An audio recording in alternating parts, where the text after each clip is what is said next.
نحمده ونصلی علی رسولہ الکریم اما بعد۔ صحیح البخاری کتاب الزکاة باب نمبر 44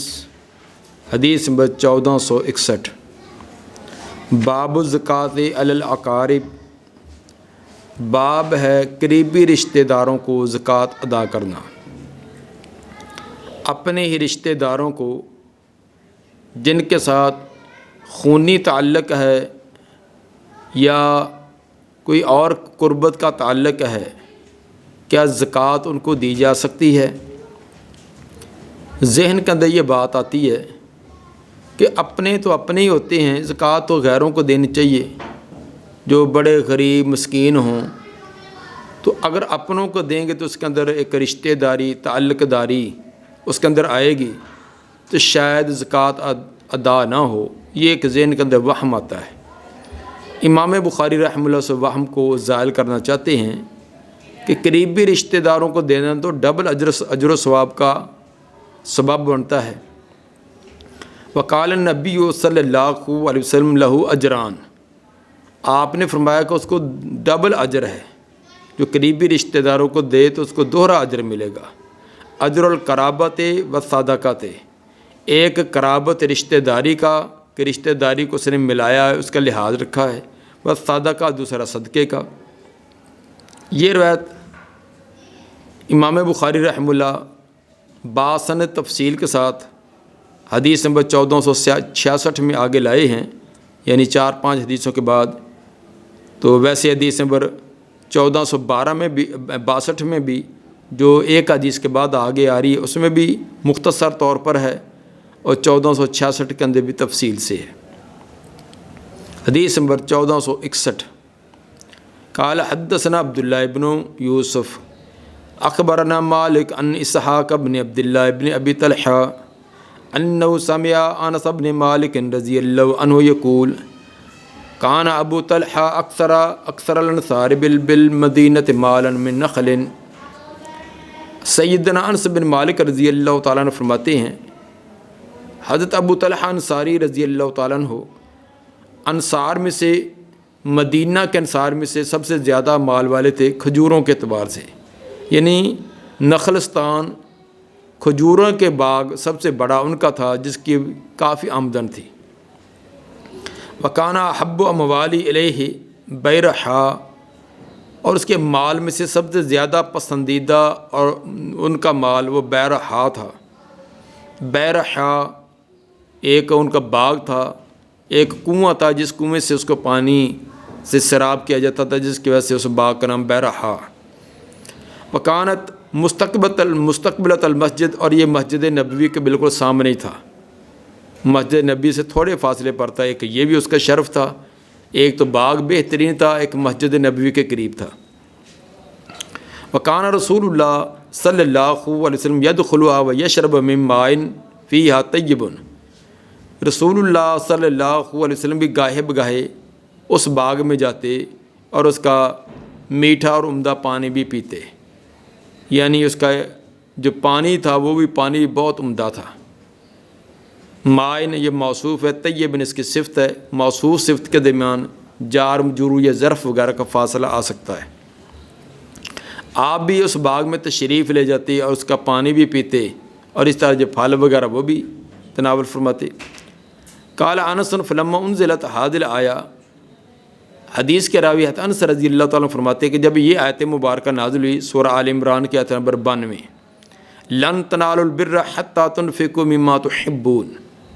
تم ہرگز نیکی کو نہیں پا سکتے، یعنی اعلیٰ درجے کی، بہترین اور اعلیٰ درجے کی نیکی کو نہیں پا سکتے، حتیٰ تنفقوا مما تحبون، یہاں تک کہ تم خرچ کرو جو تم پسند کرتے ہو۔ جب تک اپنی پسندیدہ محبوب چیز صدقہ نہ کرو اس وقت تک تم بہترین اور اعلیٰ درجے کی نیکی کو نہ پا سکو گے۔ مطلب یہ ہے کہ وہ چیز صدقہ خیرات کرنی چاہیے، غریبوں یتیموں کو دینی چاہیے جو خود پسند ہے۔ گلی سڑی نکمی بیکار جو جس کو خود دل نہیں چاہتا وہ غریبوں مسکینوں کو دینا، تو یہ نہیں ہے۔ بہترین اچھی حالت والی، اچھی کیفیت والی چیز دو۔ جب یہ آیت کریمہ نازل ہوئی، کام ابو طلحہ الی رسول اللہ صلی اللہ علیہ وسلم، کھڑے ہوئے اور آئے ابو طلحہ رسول اللہ صلی اللہ علیہ وسلم کی طرف، سنتے ہی فوراً جلدی سے آئے۔ قال یا رسول اللہ ان اللہ تبارک و تعالی یقول، آقا عرض کی اللہ کے رسول، اللہ تبارک و تعالیٰ نے تو یہ فرما دیا ہے کہ لن تنالوا البر حتی تنفقوا مما تحبون وان احب اموالی الی بیرحا، اور میرے مال میں سے سب سے پسندیدہ مال وہ بیرحا کا باغ ہے۔ تو پھر پسندیدہ چیز جب اللہ نے طلب کی ہے تو میری پسندیدہ چیز تو باغ ہے۔ وانھا صدقۃ للہ، وہ اللہ کے لیے میں نے صدقہ کر دیا۔ ارجو برھا وذخرھا عند اللہ، میں امید رکھتا ہوں اس سے نیکی اور اس کا ذخیرہ اللہ کے ہاں،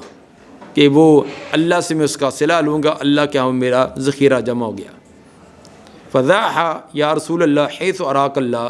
اب اس کو رکھ دیجئے، استعمال کیجئے اللہ کے رسول جہاں اللہ تعالیٰ پسند کرے، جو اللہ نے آپ کے ذہن کے اندر پسندیدہ اچھی اور ضرورت والی جگہ آپ کو معلوم کرائیے، وہاں آپ اس کو استعمال کریں۔ قالا، راوی کہتے ہیں فقال رسول اللہ صلی اللہ علیہ وسلم بخ ذالک مال رابح، ذالک مال رابح، آپ نے کہا واہ واہ بھی واہ، یہ تو مال بڑا ہی نفع والا مال کر لیا،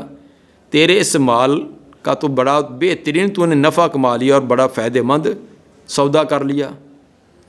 قسمیں تو معقول تھا، میں نے سن لیا جو آپ نے کہا ہے، جو آپ نے کہا ہے میں نے وہ بات سن لی ہے،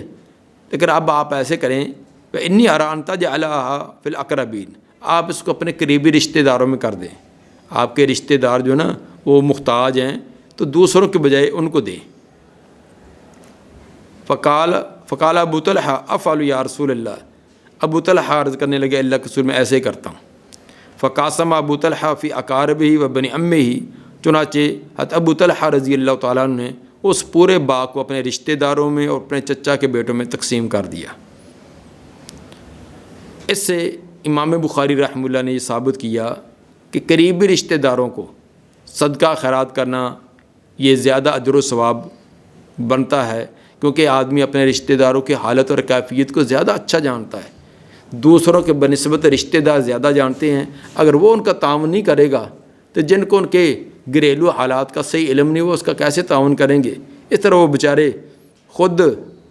دوسروں کے سامنے اپنا ہاتھ پھیلاتے نہیں ہیں، اپنی غربت کا اظہار کرتے نہیں ہیں، اور جن کو معلوم اگر وہ کرے ہی نہ تو وہ تو اسی طرح ہی معاشرے کا تنگ کے تنگ رہ جائیں گے۔ اس لیے قریبی رشتہ داروں کو پہلے اپنے گلی محلے میں اپنے رشتہ داروں کو دیکھنا چاہیے، پھر اس کے بعد دوسروں کا تعاون کرنا چاہیے۔ تابعہ روح، اتباع کی ان کی امام روح نے، تابعہ ضمیر جائے گی مالک کی طرف، پیچھے سند کے اندر امام بخاری کے شیخ عبداللہ بن یوسف فرماتے اخبرہ مالک، تو جس طرح امام مالک نے اسحاق بن عبداللہ بن ابی طلحہ سے بیان کیا ہے، اسی طرح روح نے بھی اسی طرح بیان کیا ہے، یعنی یہ رابحن کے لفظ ہی انہوں نے بیان کیے ہیں۔ وقال یحییٰ بن سعید، اور یہ روح علی حدیث جو ہے یہ حدیث نمبر 2318، امام بخاری حدیث نمبر 2318 کے تحت اس کو لائے ہیں، جس کے اندر روح جو ہے وہ اسحاق بن عبداللہ بن ابی طلحہ سے انہی الفاظ کے ساتھ بیان کرتے ہیں، جس کے اندر ذالک مال رابحن، ذالک مال رابحن کا تذکرہ ہے۔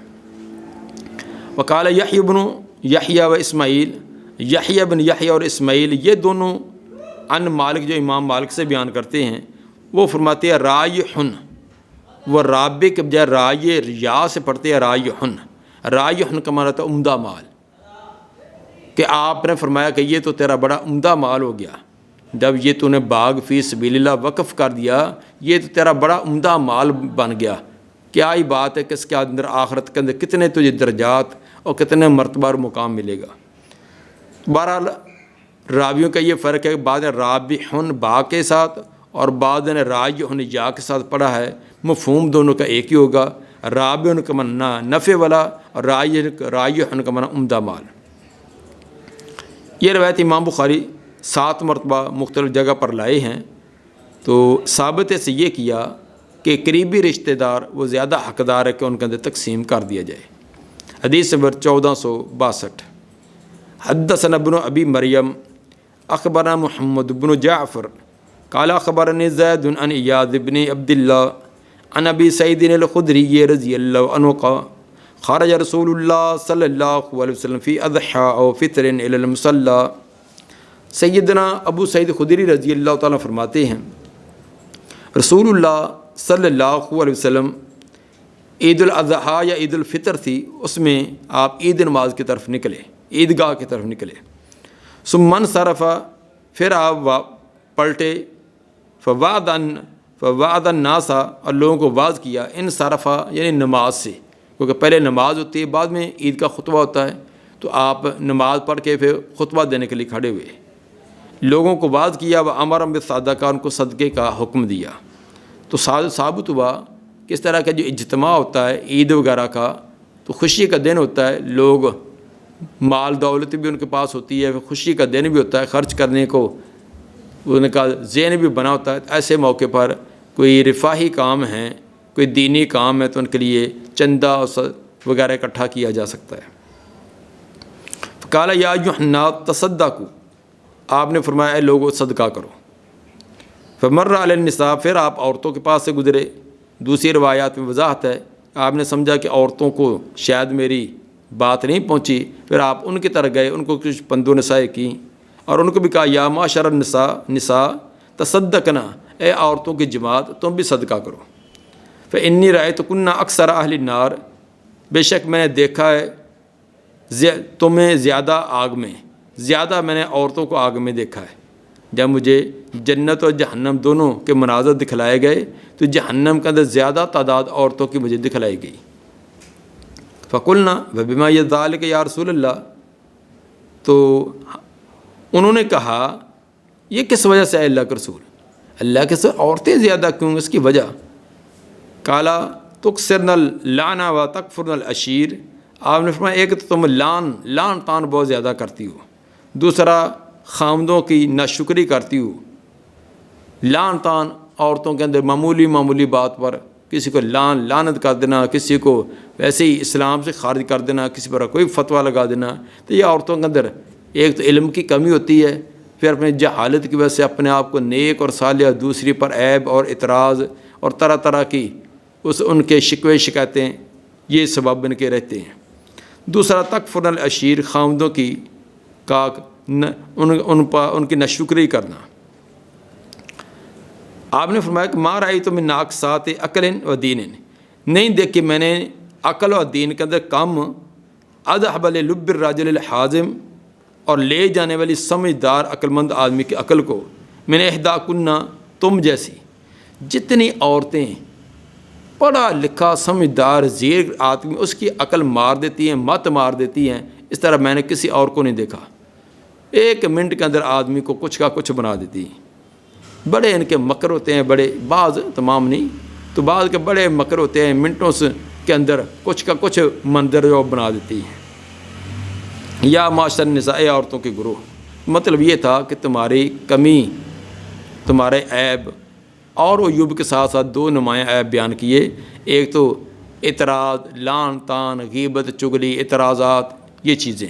دوسرا خامدوں کی ناشکری، نافرمانی، ان کی کمائی کو صحیح جگہ استعمال نہ کرنا، یہ دوسرا سبب بنا۔ ثم انصرف، پھر آپ ان سے واپس پلٹے۔ فلما صار الی منزلہ، تو جب آپ واپس گھر میں آئے،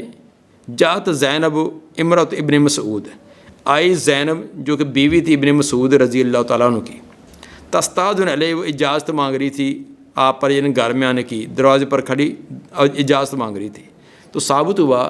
کہ کسی عورت نے بھی دوسرے کے گھر میں جانا تو اجازت لے کر جائے۔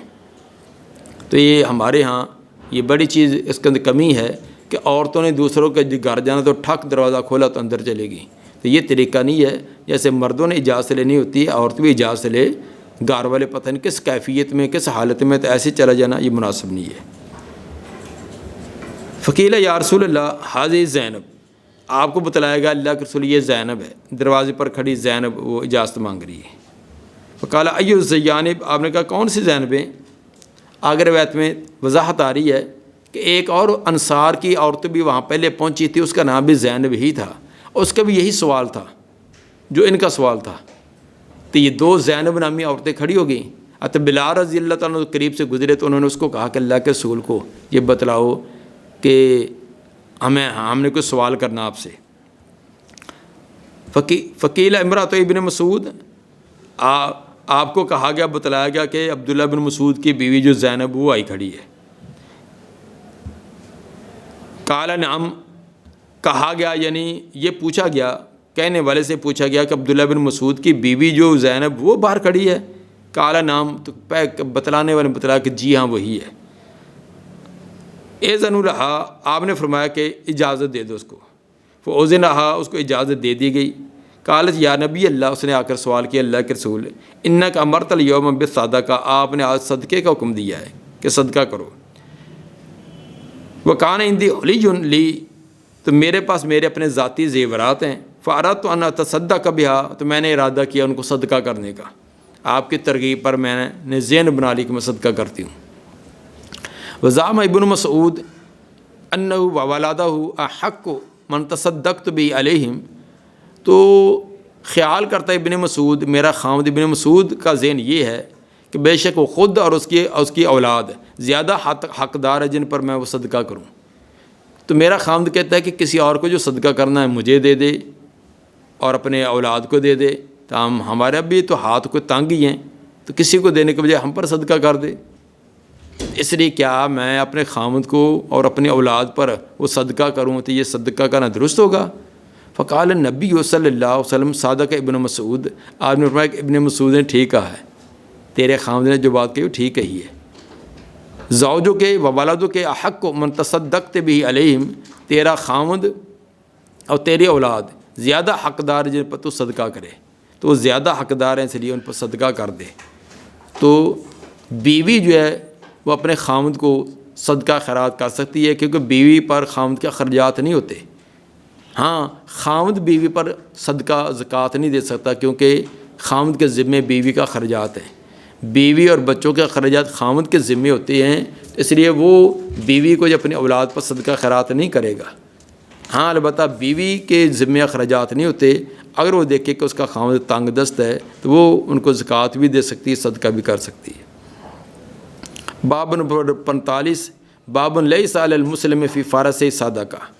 باب ہے کہ مسلمان پر اس کے گھوڑے میں صدقہ نہیں ہے، جو گھوڑا اس نے اپنی ضرورت کے لیے رکھا ہے اس میں صدقہ نہیں، صدقے سے مراد زکوٰۃ۔ حدیث نمبر 1463، حدثنا آدم حدثنا شعبہ حدثنا عبداللہ ابن دینار قال سمعت سلیمان بن یسار عن عراق بن مالک عن ابی ہریرہ رضی اللہ عنہ قال قال النبی صلی اللہ علیہ وسلم لیس علی المسلم فی فرسہ وغلامہ صدقہ، نبی صلی اللہ علیہ وسلم فرمایا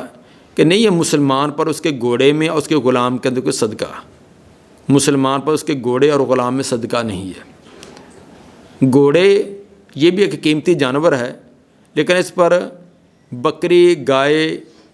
اونٹ کی طرح جس طرح کہ خاص شرع زکوٰۃ کی مقرر کی گئی ہے کہ بکری کی اتنی تعداد ہو تو پھر اتنی زکوٰۃ آئے گی، اور اس طرح اونٹ کی اتنی تعداد ہو تو اتنی زکوٰۃ، جو ان کا خاص نصاب ہے، نصاب پر خاص زکوٰۃ ہے۔ گھوڑوں کے بارے میں اس طرح نہیں ہے۔ البتہ اگر گھوڑے سے نے تجارت کی غرض سے رکھا ہوا ہے تو پھر اس میں زکوٰۃ آئے گی۔ ایک اپنی ضرورت کے لیے، اپنی ضرورت کے لیے ایک گھوڑا رکھا ہے، 2 رکھے ہیں، 3 رکھے ہیں، جس طرح کہ پہلے کوئی تانگے وغیرہ پر چلاتے تھے، کوئی ریڑھی وغیرہ پر چلاتے ہیں، خواہ وہ اس میں وہ آمدن بھی کرتے ہوں تو اس میں زکوٰۃ نہیں۔ ہاں البتہ آمدن میں آئے گی، اگر وہ آمدن اتنی ہے کہ جس میں حولان حول گزر جائے، سال گزر جائے، پھر بھی کوئی بچت رہے تو آمدن میں تو زکوٰۃ آئے گی، لیکن وہ جانوروں پر نہیں۔ یہی حکم ہوگا کسی کے پاس گاڑی ہے، تھریشر ہے، ٹریکٹر ہے، کوئی اور مشینری ہے، تو ان چیزوں کے اوپر زکوٰۃ نہیں ہے۔ گاڑی خواہ وہ 2 گاڑیاں رکھی ہیں، 3 گاڑیاں رکھی ہیں اپنے ضرورت کے لیے، مثلاً بیٹے بیٹیاں پڑھتے ہیں، وہ ان کے لیے الگ گاڑی ہے، اپنی اس نے 2 گاڑیاں رکھی ہیں، ایک چھوٹی رکھی ہے قریب سفر کے لیے، ایک بڑی رکھی ہے، اگرچہ وہ لاکھوں کی قیمت میں ہوں، کروڑ میں پہنچ جاتی ہوں، لیکن ان کے اندر زکوٰۃ نہیں ہے۔ ہاں البتہ اگر وہ گاڑیاں کوئی رینٹ وغیرہ کے لیے رکھی ہوئی ہیں، کرائے پر چلتی ہیں، خود چلاتا ہے یا کسی اور کو دی ہے تو ان کی جو آمدن ہوگی وہ آمدن پر جب سال گزر جائے تو پھر اس میں زکوٰۃ ہے۔ اسی طرح اگر اس نے گھوڑا، کوئی گاڑی، کوئی اور اس طرح کی مشینری برائے فروخت رکھی ہوئی ہے، کاروبار ہے،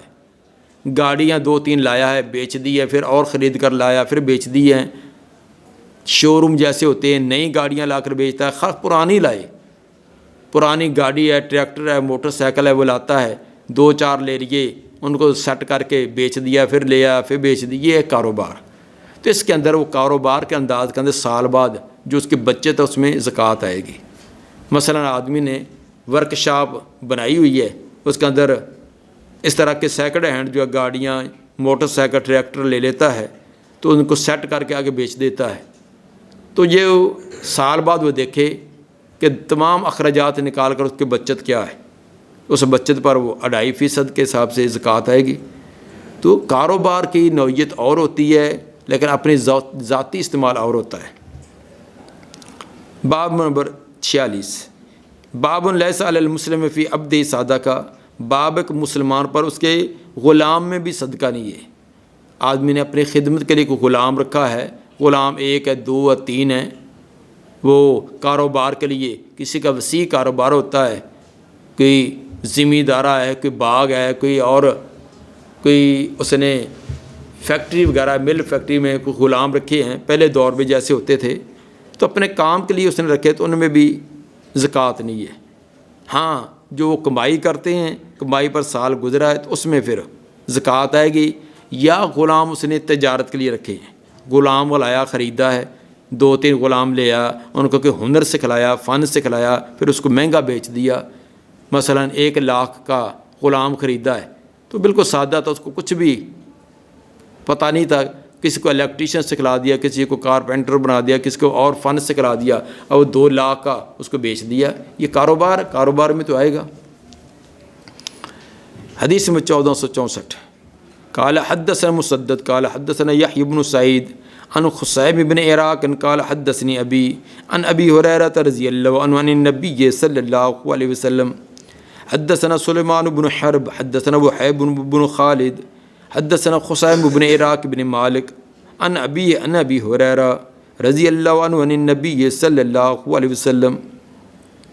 پیچھے والی روایت کے اندر بھی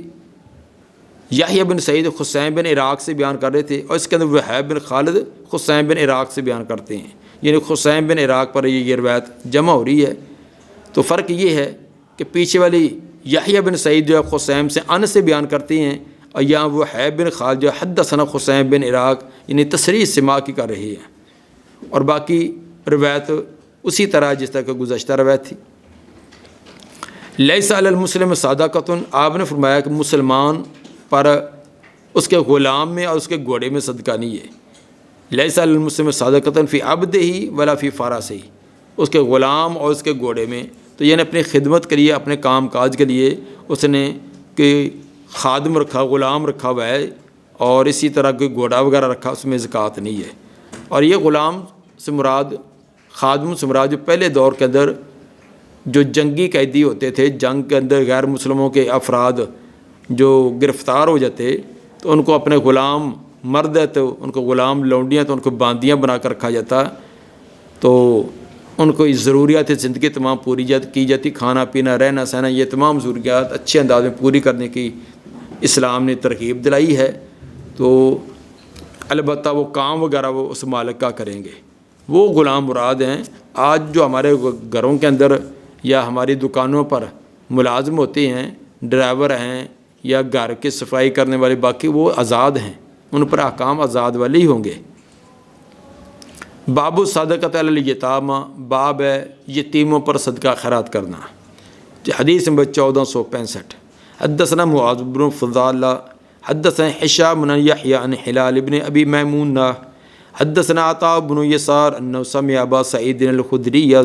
رضی اللہ عنہ یحدث ان النبی صلی اللہ علیہ وسلم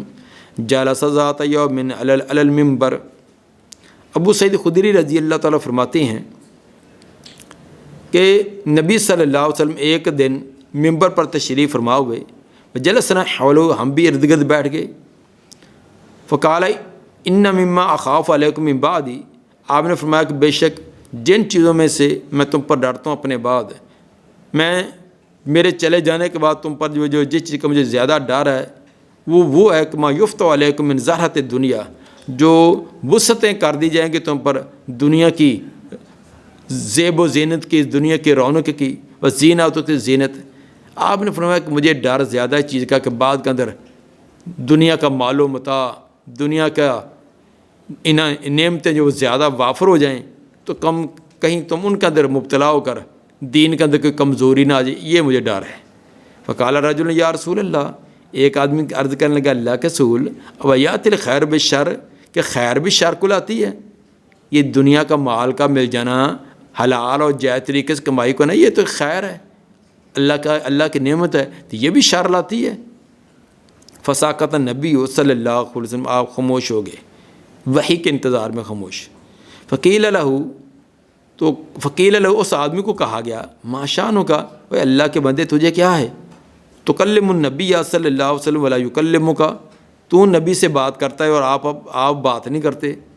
لوگوں نے اس کو تھوڑا سا گھورا کہ تو نے سوال کیوں کیا ہے؟ اللہ کے رسول نے جواب نہیں دیا، اس کا معنی آپ نے کوئی آپ تیرے سوال کو پسند نہیں کیا، اس لیے تو نے یہ سوال نہیں کرنا تھا۔ تو آپ کی خاموشی سے بعض لوگوں نے یہ سمجھا، فرعینا انہ ینزل علیہ، پھر ہمیں یہ بات محسوس کرائے گی کہ آپ پر وحی نازل ہوئی ہے، پھر تھوڑی دیر بعد ہمیں محسوس ہوا کہ آپ پر وحی کی کیفیت ہے۔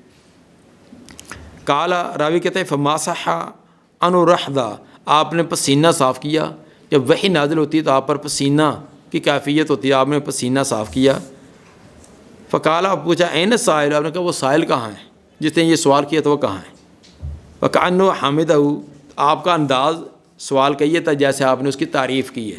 یعنی آپ نے کوئی غصے ناراضگی میں نہیں کہا، آپ نے کہا جی وہ سائل کہاں بھی جس نے سوال کیا کدھر ہے؟ انداز یہ تھا کہ آپ نے اس کے سوال کو سراہا ہے، اچھا سمجھا ہے۔ فقال انہ لا یأتی الخیر بالشر، آپ نے فرمایا کہ یہ بات تو ہے کہ خیر شر کو نہیں لاتی، لیکن اصل بات یہ ہے کہ ان مما ینبت الربیع، بے شک موسم بہار جو اگاتا ہے، جو جڑی بوٹیاں گھاس وغیرہ اگاتا ہے، یقتلو اور یلم، وہ قتل کر دیتا ہے یا قتل کے قریب کر دیتا ہے جانور کو، الا آکلت الخضر، مگر سبز گھاس کو کھانے والا وہ جانور، آکلت جو کھاتا ہے، حتی اذا امتدت خاصرتاہا، یہاں تک کہ جب اس کا پیٹ بھر جاتا ہے، اس کے کوکھ بھر جاتے ہیں، استقبلت عین الشمس، وہ سورج کی طرف منہ کر کے بیٹھتا ہے، فثالتت، وہ گوبر کرتا ہے، وہ بالت پیشاب کرتا ہے، وراتعت، جو گالی کرتا ہے، وَإِنَّ هَذَا الْمَالَ خَاضِرَةٌ حُلْوَةٌ، بے شک یہ مال بڑا سرسبز و شداب اور میٹھا لگتا ہے،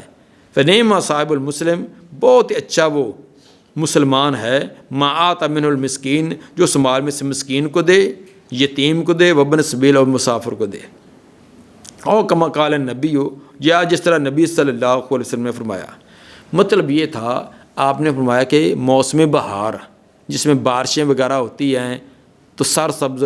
گھاس اگتی ہے، جڑی بوٹیاں اگتی ہیں، تو وہ تو بڑی اچھی چیز ہوتی ہے، بجائے اس کے کہ جانور خشک گھاس کھاتے پھریں اور توڑی بھوسا کھاتے رہیں، تو ایک سرسبز تازہ گھاس کھائیں۔ لیکن وہ تازہ گھاس ہے تو عمدہ چیز ہے، لیکن بعض کے لیے موت کا سبب بھی ہے۔ جو جانور بے تحاشا کھاتا جائے تو وہ پھارا ہو کر ماری جائے گا، تو وہ اس کے لیے تو عمدہ گھاس جب وہ موت کا سبب بن گئی۔ لیکن جو جانور سمجھدار عقل مند ہے، اپنی ضرورت کے مطابق کھایا اور آرام سے بیٹھ گیا، جگالی کی، اس کو ہضم کیا، پھر جب دوبارہ بھوک لگ گئی پھر اٹھ کر چرنا شروع کر دیا، اس کے لیے وہ گھاس بہترین ہوگا۔ اسی طرح دنیا کا مال ہے، دنیا کا مال فی نفس اچھی چیز ہے جو حلال اور طیب ہو، پھر آگے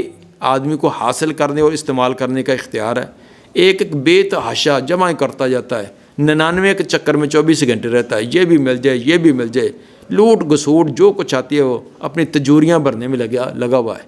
تو اس کے لیے تو ہلاکت ہی ہے۔ تو جو مناسب جائز طریقے سے کماتا ہے،